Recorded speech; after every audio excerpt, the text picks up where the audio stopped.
Morning student, आज class 6 के लिए चैप्टर 15 है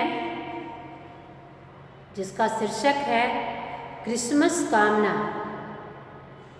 क्रिसमस कामना के एक भाग को आप वीडियो के माध्यम से समझ लिए होंगे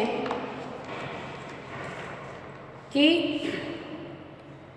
क्रिसमस जो त्यौहार है यह भावपूर्ण त्यौहार है, यह भावपूर्ण कहानी है। एर्ल नाइटिंगेल ने जो यहाँ बताया है कि दूसरों के प्रति हमारा नज़रिया हमारे प्रति उसके नज़रियों को निर्धारित करता है।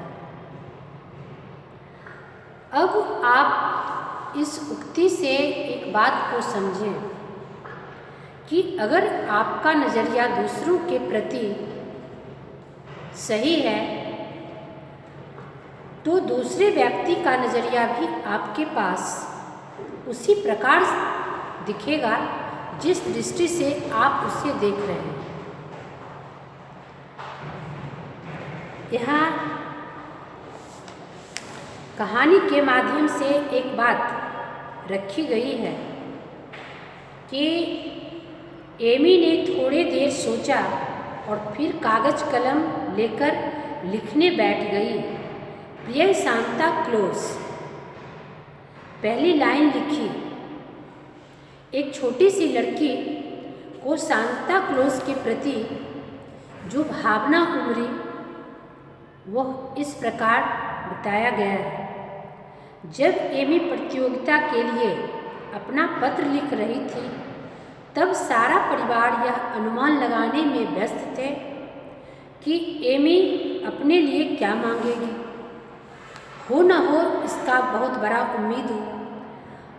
और एमी की दादी और उसकी माँ को लगता था, उसकी दीदी और माँ को लगता था कि इस बार वह जरूर बारबी गुड़िया मांगेगी। एमी के पिता का मानना था कि शायद वह कहानियों वाली किताब मांगेंगे। इस तरह से लोग एमी के बारे में सोच रहे थे।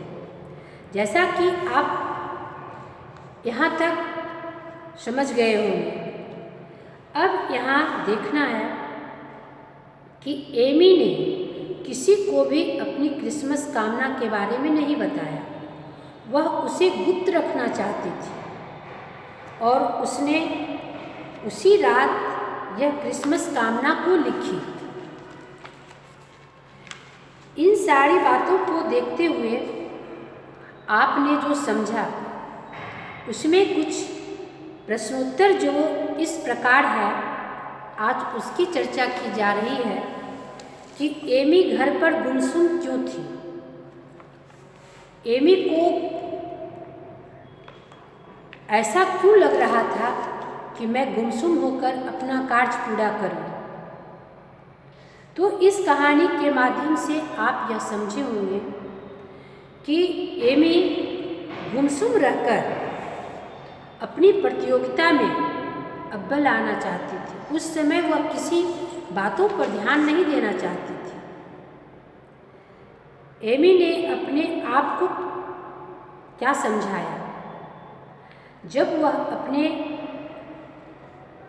आप में यह समझ ली कि मुझे जो कार्य मिला है, मुझे जो कार्य करना है, उसके प्रति हमें समर्पण का भाव होना चाहिए।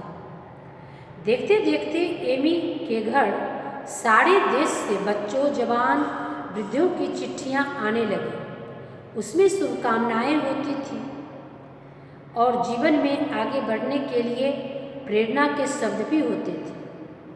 अक्सर ऐसा होता है कि लोग बातों को देख लेते हैं, परख लेते हैं, लेकिन वह चिंतन वहीं समाप्त हो जाती है। फिर लोग उस पर अपना चिंतन व्यक्त नहीं करते हैं। लेकिन एमी ऐसी लड़कियों में से नहीं थी। वह बार बार सोचती थी कि जब मुझे कोई प्रेरणा दी जाती है, जब मुझे कोई अच्छी सीख दी जाती है, उसका आकलन वह अपने मन में हमेशा किया करती थी कि हमसे जो बड़े बुजुर्ग वृद्ध लोग हमें शुभकामनाएं देती हैं, उससे जो हमें प्रेरणा भरे शब्द का ज्ञान होता है, उसको वह अपने मन में हमेशा बनाए रखती थी। एमी के लिए परिवार के सदस्यों ने हर पत्र को पढ़ा। कुछ वैसे लोगों ने भी पत्र लिखे थे जिन्हें एमी की तरह कुछ न कुछ शारीरिक समस्याएं थीं और जिन्हें एमी की तरह चिढ़ाया जाता रहा था। अब आप यह समझ गए होंगे कि एमी के गुमसुम रहने का, उसके दुर्बलता के पीछे कुछ कारण छिपी हुई थी, उसकी शारीरिक दुर्बलताएं। एमी के लिए हर पत्र में संदेश था। हालांकि शुभकामना पत्र और कार्ड पूरी तरह अजनबियों के थे, परंतु एमी को महसूस हुआ कि दुनिया में ऐसे भी लोग हैं जो वास्तव में एक दूसरे की चिंता करते हैं। अब दुनिया के सारे लोगों को हम एक नज़रिया से देखें तो यह अच्छी बात नहीं है, क्योंकि अगर दुनिया में ऐसी बात होती तो आज सामाजिक जो उथल पुथल है, उतार चढ़ाव है, ये नहीं होता। जिनके सोच अच्छे होते हैं, जिनके सोच सकारात्मक होते हैं, जिनका नज़रिया सही होता है, वास्तव में सफलता उन्हीं के पास होती है।